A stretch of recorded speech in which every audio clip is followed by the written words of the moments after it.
It was a dark and snowy winter evening in the mountains of Colorado. I was on my way to visit my family for the holidays, driving along the winding mountain roads that led to their remote cabin. The roads were slick and treacherous, and I was nervous about the long drive ahead of me. But despite the harsh weather conditions, I was determined to make it to my destination in time for the holidays. I had packed my car with blankets, snacks, and extra warm clothes, hoping to be prepared for any challenges that lay ahead. As I navigated through the winding mountain roads, I couldn't shake the feeling that something wasn't quite right. The eerie silence that filled the car only added to my growing sense of unease. Suddenly, I saw a flash of movement in my rearview mirror. I turned to see a pair of glowing eyes staring back at me from the darkness. My heart raced as I tried to shake off the creeping feeling of dread that settled over me. I turned up the radio, hoping to drown out the eerie silence that filled the car. But no matter how loud I turned it up, I couldn't escape the feeling that I was being watched. As I drove on, the snow began to fall harder and the wind howled through the trees. I couldn't shake the feeling that I was being followed by something unseen. I tried to reassure myself that it was just my imagination, but the feeling only grew stronger. I couldn't shake the feeling that I was being pursued by something sinister. As I approached a sharp curve in the road, I saw a figure standing in the middle of the road. I slammed on the brakes, but it was too late. The figure disappeared as I careened off the road and into a ditch. I woke up to the sound of footsteps approaching my car. I tried to move, but my body felt heavy and my head was spinning. I heard a voice whisper my name, and I froze in fear. I tried to open the door, but it was stuck. I closed my eyes and prayed for someone to come to my rescue. But as the footsteps grew louder, I knew that I was alone with whatever lurked in the darkness outside. Suddenly, the door was wrenched open and a pair of cold hands reached for me. I tried to scream, but my voice was silenced by an icy grip on my throat. I was dragged from the car and into the snowy darkness. I was surrounded by a group of hooded figures, their faces hidden in the shadows. I was thrown to the ground and held down as they chanted in a language I didn't understand. I could feel the coldness of their touch, and the darkness seemed to close in around me. As I lay there, helpless and alone, I realized that these were no ordinary people. They were something ancient and evil, something that had been lurking in the shadows for centuries. I closed my eyes and prayed for it to be over, but the chanting only grew louder. I don't know how long I lay there, but eventually I was found by a passing motorist. I was rushed to the hospital, where I was treated for hypothermia and shock. But the horror of that night stayed with me, haunting my dreams and filling my days with fear. I never spoke of what happened on that haunted winter road, but the memory of it will stay with me forever. I learned the hard way that some things are better left unexplored, and that some roads are best avoided at all costs. I later found out that there are stories of a cursed road that ran through the mountains, a road that was haunted by the ghosts of those who had died there. People had gone missing on that road for decades, and no one knew what had happened to them. It has been 3 years since the incident on that cold and snowy night in December 2019. I still remember the details vividly, even though I try to push them to the back of my mind. I was on my way home from work, driving along the winding mountain roads to visit my family for the holidays. At the time, I had been working as a journalist in the city, and the long hours and endless deadlines had left me craving some much-needed rest and relaxation. Bearing in mind the weather, I had expected to make it home in about 4 hours by car. I had been looking forward to the trip all week, excited to see my loved ones and enjoy some much-needed time off from work. But as I drove along the winding, treacherous roads, I couldn't shake the feeling of unease that settled in my stomach. The sky was dark and foreboding, the snow falling thick and fast. I could barely make out the road in front of me, and I knew that if I weren't careful, I could easily lose control of my car. Despite my reservations, I pushed on, determined to make it to my destination. But as the hours ticked by and the storm raged on, my anxiety only grew.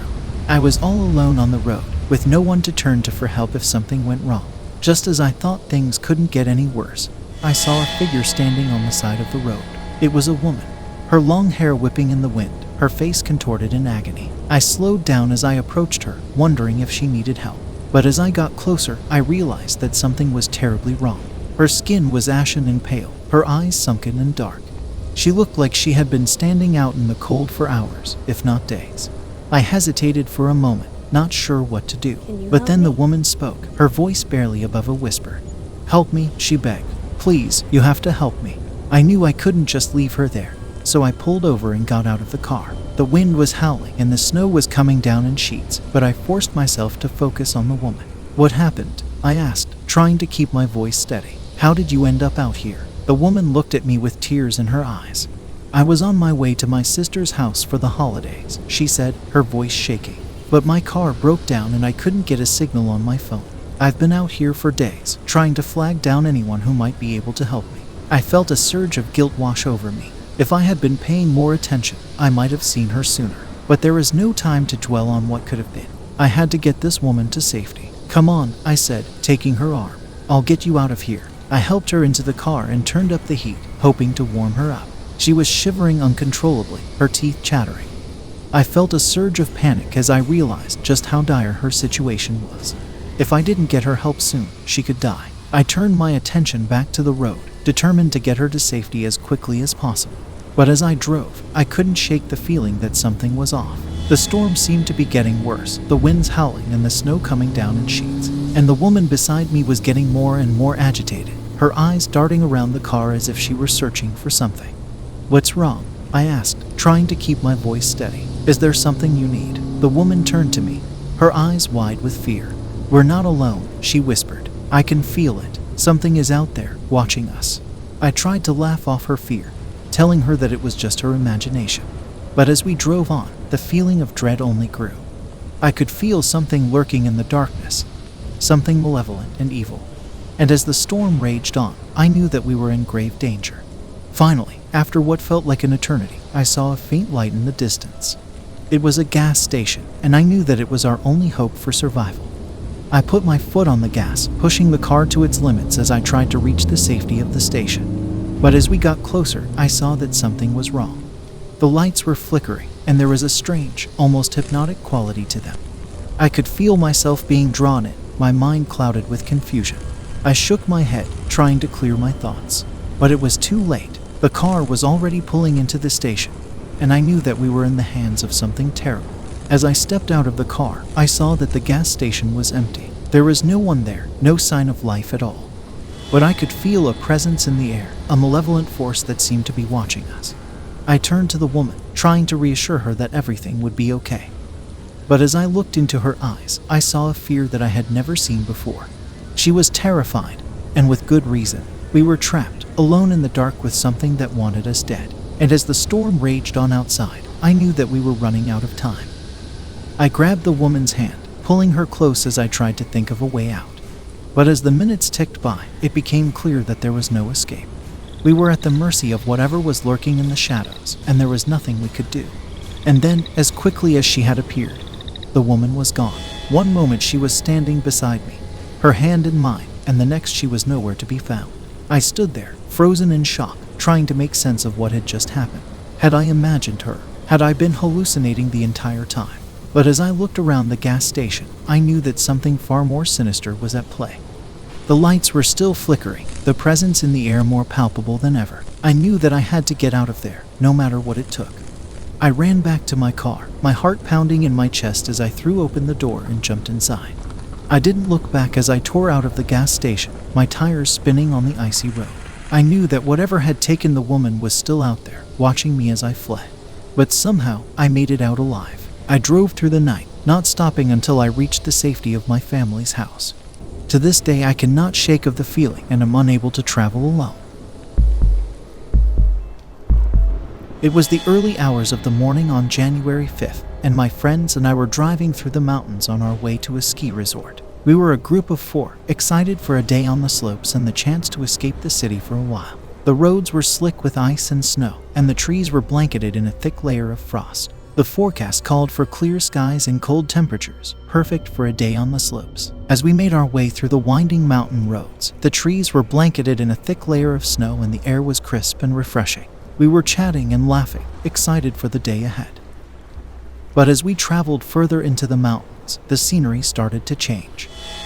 The trees seemed to grow taller and denser, blocking out the sunlight and casting a shadow over the road. The wind picked up, howling through the branches and causing the car to shake. Despite the ominous atmosphere, we brushed it off as just the natural beauty of the mountains and continued on our way. But as we drove deeper into the forest, strange things started to happen. We heard footsteps running alongside the car, but when we turned to look, there was nothing there. The car radio started to crackle and fade in and out, and the temperature inside the vehicle dropped significantly. My friends and I tried to dismiss these occurrences as our imaginations playing tricks on us, but the strange events only seemed to escalate. We saw shadowy figures darting in and out of the trees, and we heard whispers and faint laughter in the distance. We were starting to get uneasy and anxious, and we couldn't shake the feeling that we were being watched. When suddenly, the car came to a stop. We tried to start the engine, but it was dead. We were stranded in the middle of nowhere, with no cell service and no way to call for help. As the winds raged outside and the temperature dropped even further, we knew we had to find shelter fast. Just up the road, we spotted an old, abandoned cabin on the side of the road. We hesitated for a moment, knowing that it could be dangerous to enter an unfamiliar place in such a remote location. But our desperation and the freezing temperatures drove us forward. We decided to seek shelter in the cabin, hoping to find some kind of assistance or at least wait out the storm. As we approached the door, we could feel a cold, eerie presence emanating from within. We hesitated for a moment, but our desperation and the freezing temperatures drove us forward. As we stepped inside, we were greeted by an overwhelming feeling of dread. The cabin was dark and musty, with cobwebs covering every surface. We could feel the weight of unseen eyes upon us, and the air was thick with an unspoken malevolence. Despite our fear, we searched the cabin for any sign of life. We found a small fireplace in the corner and managed to start a fire, hoping to warm ourselves and dry off. As we sat huddled around the flames, we heard a voice calling out to us. It was faint and distant at first, but it grew louder and more urgent as the night went on. We tried to ignore the voice, but it was impossible to escape. It seemed to be coming from everywhere and nowhere at the same time. It whispered secrets and threats, promising to show us things we couldn't unsee. As the hours passed, the voice became more and more persistent. It seemed to be inside our heads, urging us to do things we knew were wrong. We were terrified to the bone and on the verge of breaking down. Just when we thought we couldn't take it anymore, the sun started to rise and the voice started getting quieter and quieter. Tired and shaken to the core, we eventually crept into sleep. The next morning, we were able to flag down a passing car and get help. We never spoke of our experience even among us, but the memory of it stayed with us forever.